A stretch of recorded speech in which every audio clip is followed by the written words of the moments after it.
Muchísimas gracias. Muy interesante, y además que yo siempre la vendría como que yo soy muy de bar y estaba muy orgulloso de esa publicación, ¿no? Bueno, lo primero, muchas gracias y encantados de estar aquí como Fundación 11, parte de ese Grupo Social 11, que también somos colaboradores de todo el congreso con nuestra casa madre, que es la 11, la Organización Nacional de Ciegos. Pues como se decía en mi presentación, bueno, yo llevo muchos años llevando o dirigiendo el departamento o el equipo de accesibilidad al entorno físico de la Fundación 11. Yo voy a intentar hablar, ahora antes de empezar me gustaría plantearos un reto, ¿vale? O plantearme a mí, no a vosotros. Voy a intentar hablar poco de discapacidad, voy a intentar hablar poco de accesibilidad. Al principio tendré que hablar algo, porque para eso algo me habéis invitado, ¿no? Pero voy a intentar hablar poco, ¿vale? Y a ver si consigo transmitiros el mensaje que os quiero hacer llevar. Cuando me pasaron la propuesta de título de mi intervención, lo primero que hice fue sudar, porque dije, joder, qué largo, ¿no?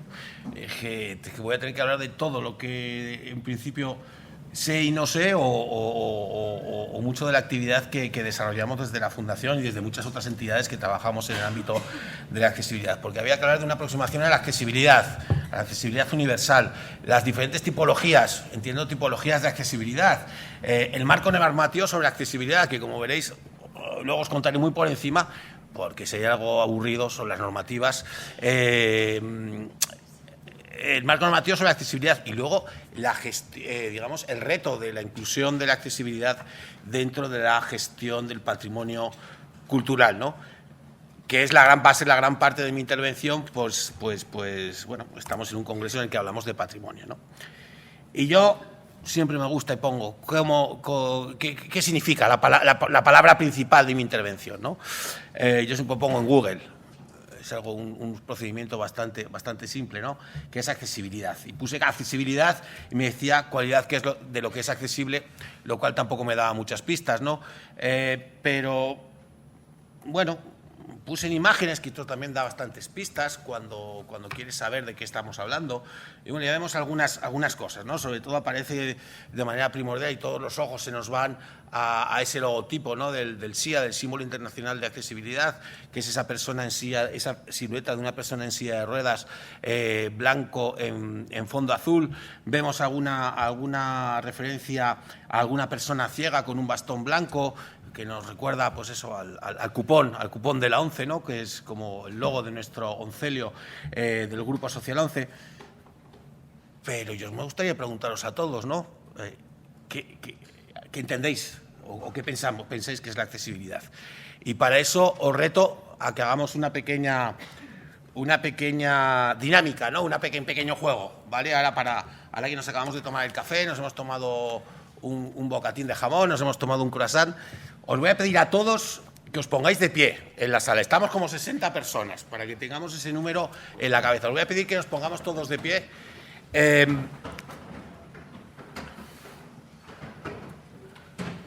Delfín, tú también, que aunque te lo sabes, ponte de pie. Que te has comido 2 croissants, tío.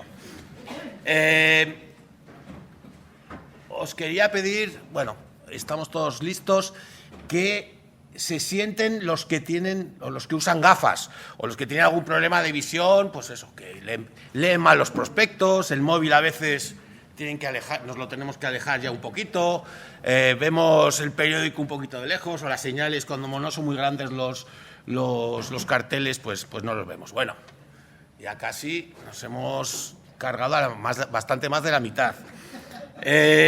¿Quién de los que seguís de pie ha empujado alguna vez el carrito de un bebé? De vuestro hijo, de vuestros nietos, de vuestros sobrinos, un hijo de unos amigos, y os habéis tenido que bajar a la calzada para poder continuar por la calle, ¿no? Pues porque la acera era estrecha, porque las raíces de los árboles se habían levantado muy bien. Veo que tenéis muchos hijos, muchos sobrinos, o por lo menos que os utilizan de canguros.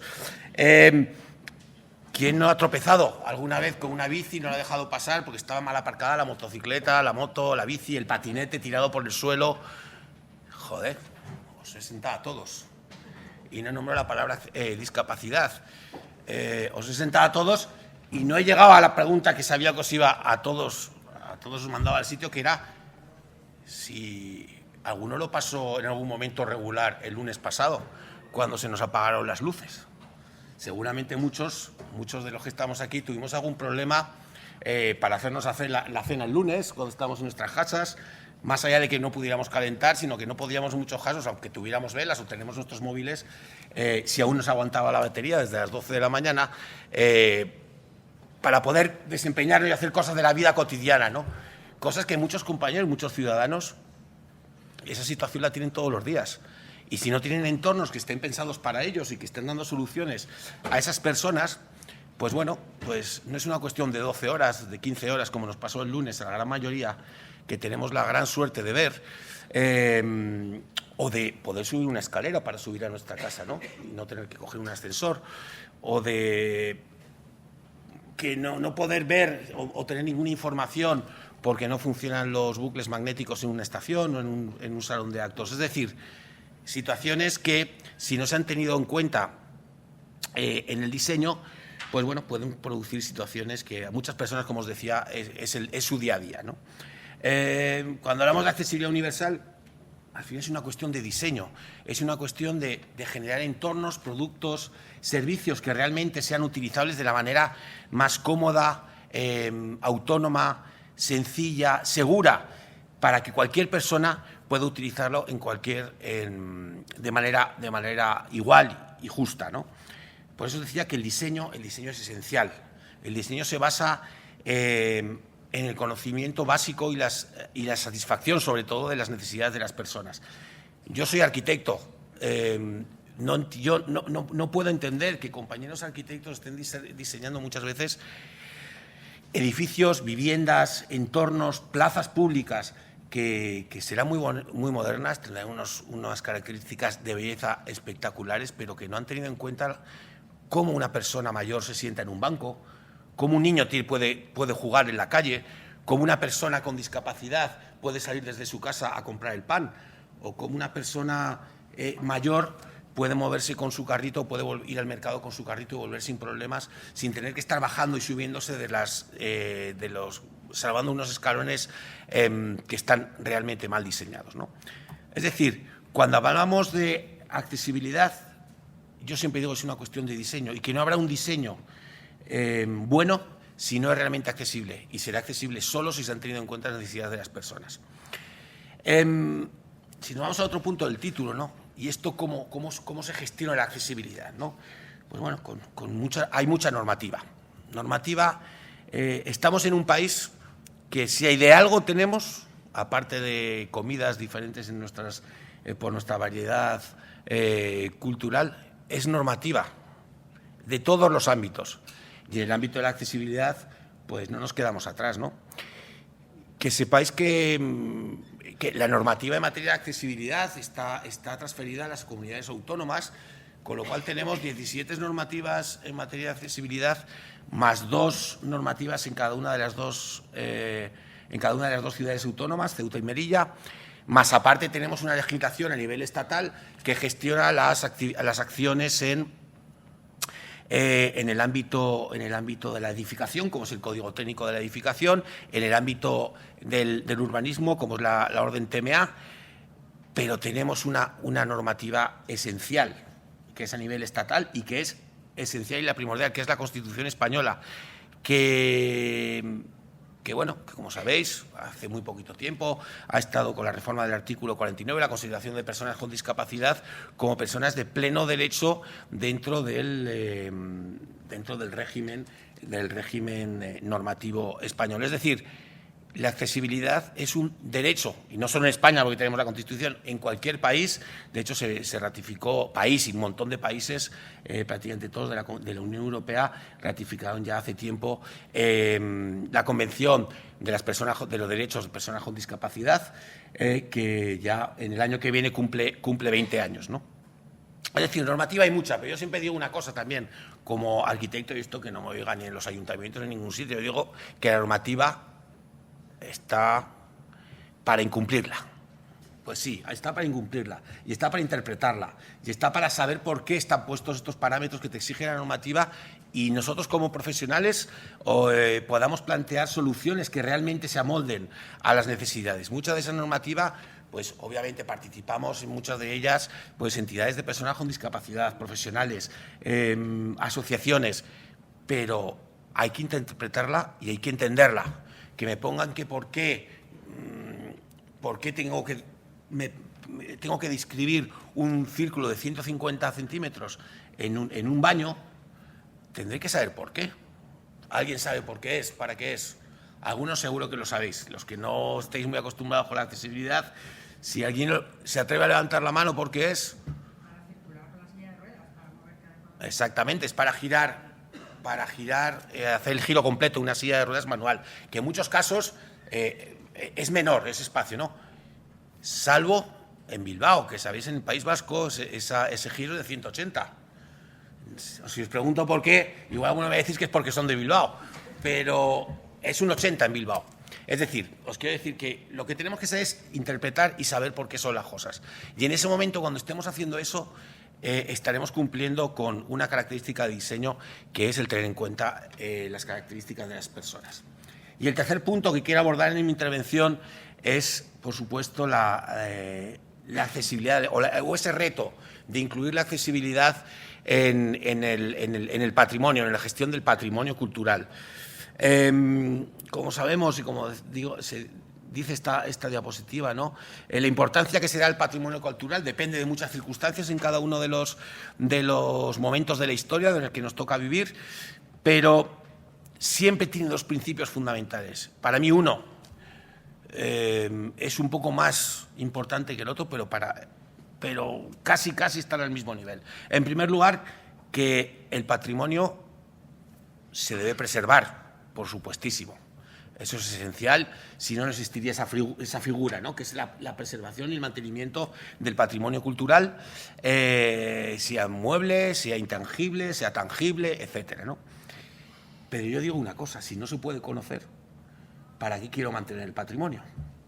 Es decir, si yo no puedo recibir o disfrutar de ese patrimonio, ¿para qué quiero preservar ese patrimonio? Con lo cual, tendré que permitir que la gran mayoría de la ciudadanía tenga acceso a esos bienes culturales, siempre que se pueda, siempre y eso os lo contaré un poquito más adelante, esos bienes culturales dentro de un orden, ¿no? Por ello, ¿qué ventajas tiene esa preservación, ¿no?, del patrimonio cultural en relación con el diseño de soluciones y de adecuaciones que realmente hayan sido pensadas en el disfrute de las personas de ese bien o de ese patrimonio cultural? Por supuesto, está directamente aparejado al aumento de la oferta del sector turístico, ¿no?, que ahora mismo ya está demandando mucho más esa oferta turística frente a otros tipos de turismo, ¿no? Ese turismo cultural que proporciona importantes ingresos y que en gran parte de esos ingresos, revierte la propia conservación del patrimonio cultural, aparte de las ciudades y municipios en los que se encuentran esos bienes de patrimoniales, ¿no? Como os decía, va cambiando algunos tipos que ya teníamos, como el sol y playa, van cambiando a otros tipos de turismo, con lo cual, en un país como España, yo creo que tenemos que tenerlo en cuenta, ¿no? Ya estoy hablando solo de argumentos meramente económicos y sociales. Yo no estoy hablando de ese derecho, que estoy hablando todo el rato desde el principio, de permitir a las personas disfrutar de ese patrimonio, ¿no?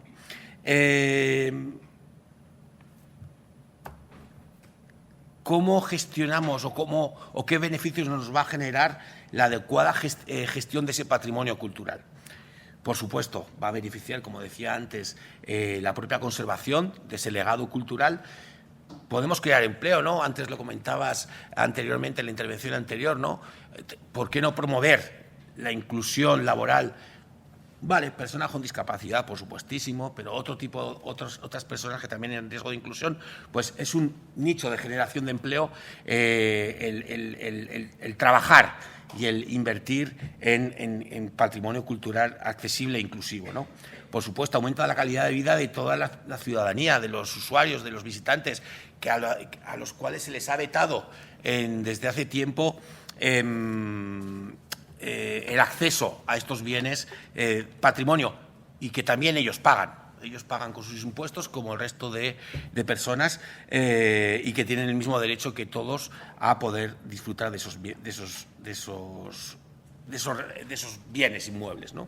Por otro lado, se dinamizan los centros históricos en los que en la gran mayoría de los casos se encuentran estos inmuebles protegidos, y, por supuesto, esa sensación de inclusión y de permitir a todos disfrutar de nuestros pueblos y ciudades en igualdad de condiciones. Y, como os decía antes, no se trata de llevar a cabo actuaciones imposibles, ¿no? Cuando hablamos de patrimonio también me refiero al patrimonio natural. Nadie está pensando en hacer accesible con rampas del 8% las cumbres del Himalaya. Nadie está pensando en eso. Pero sí que pensemos en que bueno, podemos plantear muchas acciones que van a permitir disfrutar de ese patrimonio a personas que lo tienen más difícil. Yo no tengo ahora mismo discapacidad, pero posiblemente no voy a poder subir a la cresta del Himalaya, ¿no? Por muchos motivos, pero hay que tener en cuenta que podemos disfrutar de ese patrimonio de otras maneras, ¿no? Como os decía, buscar soluciones adecuadas para el acceso a la gran mayoría de las personas a las zonas donde sí que podemos acceder. Ahora mismo tenemos recursos tecnológicos que nos permiten hacer visitas virtuales, que nos permiten utilizar otros sentidos alternativos a los convencionales para disfrutar este tipo de elementos patrimoniales, y que, bueno, yo creo que tenemos que aprovecharnos de esas tecnologías, ¿no? Veis en la imagen, pues, por ejemplo, intervenciones en edificios. Cuánto han gustado siempre las escaleras en los edificios públicos y patrimoniales, cuantísimos. Entiendo, yo lo sé, el mismo Partenón estaba puesto como en el podio, como para estar elevado del terreno, para estar más cerca a las divinidades, ¿no? Pero bueno, ya en Atenas, en el Partenón, había una rampa porque había que meter la figura de la diosa Atenea, y había que subirla, y subirla por las escaleras no era muy lógico, ¿no? Echárselo a las espaldas. Con lo cual había rampas ya en la Acrópolis de Atenas para acceder al Ateneo y meter a las grandes estatuas dentro de los templos, ¿no? Es decir, pues podemos buscar soluciones que, siempre teniendo en cuenta la protección de los de los recursos culturales protegidos, pues bueno, nos den acceso, nos den la posibilidad de disfrutar de esos bienes patrimoniales. Vemos las escaleras, itinerarios alternativos en nuestras ciudades, que seguro que existen muchísimas alternativas. Porque muchas veces decimos, vale, sí, vamos a proteger el patrimonio frente a una intervención para permitir a las personas entrar. Personas en general, ya no estoy hablando solo de personas con discapacidad. Pero alguien se pregunta el impacto que tienen algunos elementos como los que veis en la imagen. Marquesinas, farolas, señales colocadas en los propios elementos patrimoniales. Esto es la muralla de Ávila, y eso impacta cuando tú la ves, la muralla de Ávila. A que nadie se da cuenta, muchos de vosotros sabréis que toda la parte alta de la muralla es accesible por una silla de ruedas, porque hay un ascensor escondido por dentro, y se permite recorrerlo por la parte alta de la muralla. Es decir,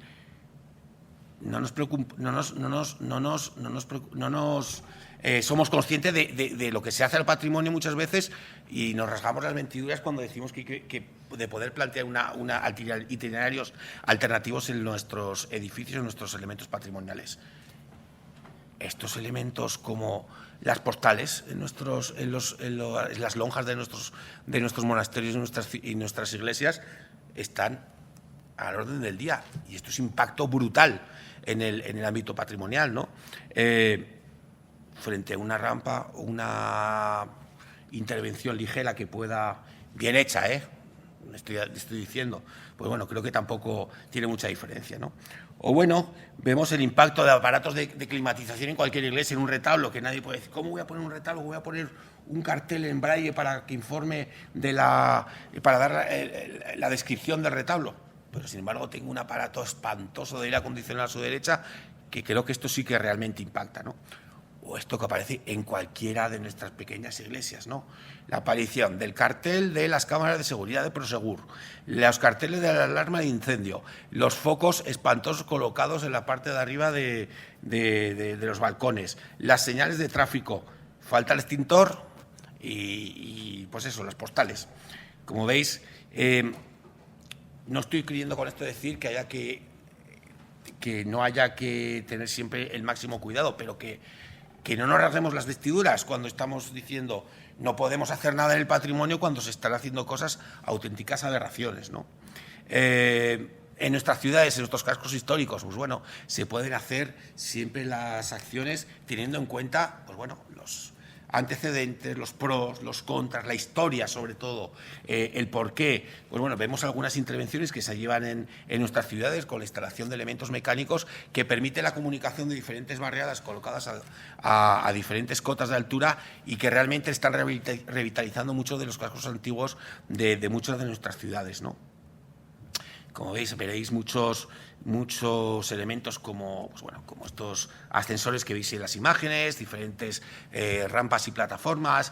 Tenéis ejemplos, no, está la propia accesibilidad de los elementos que están poniendo, ¿no? Como las escaleras mecánicas de acceso a la parte alta de Toledo, o algunas. Las escaleras mecánicas per se no son unos elementos accesibles para que los utilice una persona con silla de ruedas, una persona mayor o una persona con poca estabilidad, pero son elementos que están mejorando la comunicación. Habrá que plantear otros elementos alternativos siempre pensados y siempre desde el punto de vista de la protección del ámbito patrimonial.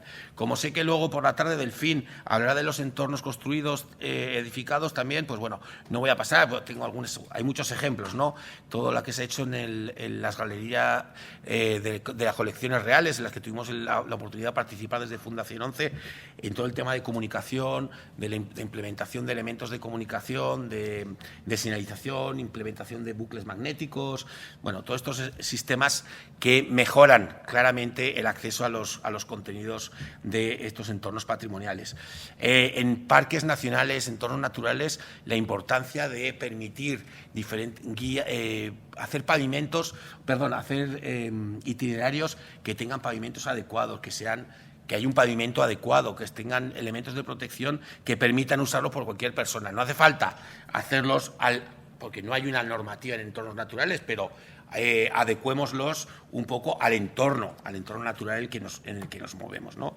Diferentes soluciones, como veis en la imagen, de diferentes adecuaciones que se pueden hacer, y esto mejora la calidad de vida de cualquier visitante.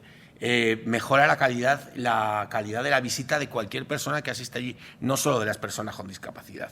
Y ya no solo en pequeños parques naturales o pequeños parques nacionales que hay aquí. Tenemos ejemplos como las cataratas de Iguazú, en el que se lleva trabajando desde hace un montón de años y que permiten, en muchos casos, disfrutar en entornos naturales tan agrestes como puede ser este ejemplo, ¿no? En el que se ha trabajado en el ámbito de la generación de itinerarios accesibles, la generación de elementos de comunicación y señalización accesibles, etcétera. Y ya para terminar, siempre me gusta acabar con esta imagen cuando hablo de patrimonio, ¿no? Todos conocéis esta imagen, ¿no? Lo que es esto, ¿no? Es un icono, ¿no? de un elemento patrimonial aquí en España. Tenemos la Catedral de Sevilla, la Giralda. Y si yo os digo que la Giralda es accesible, muchos lo sabréis, ¿no? Sabéis que tiene una rampa que va bordeando por todo su interior, una rampa hasta la parte de arriba del campanario. Y sabéis por qué era, ¿no? Pues una rampa para que subieran los caballos, y que subiera no se llama el moicino, como se llamara, subía cuando o llamaba a la oración desde la antigua mezquita en Sevilla, o cuando les estaban atacando los cristianos, llamaba a avisar a la gente. ¿Cuál es la forma más rápida de subir? Los caballos, si sabéis, no suben escalones, escaleras, pero sí una rampa. Y subía echando virutas, ¿no? El caballo para alertar cuanto antes desde la parte de arriba del minarete. Es decir, que el patrimonio es muchas veces más accesible de lo que pensamos. Y que aunque hay que preservarlo, por supuestísimo, y eso que valga, que lo dejo dicho desde aquí para siempre, pero que muchas veces es mucho más mínima y esencial las intervenciones que hay que hacer para permitir el disfrute de todas las personas que lo que podemos pensar. Con eso ya tenemos una pista muy importante para cómo incluir la accesibilidad en el patrimonio. Creo que he ganado el reto porque creo que solo he dicho discapacidad 2 o 3 veces. Con lo cual, muchas gracias y espero que os haya parecido interesante.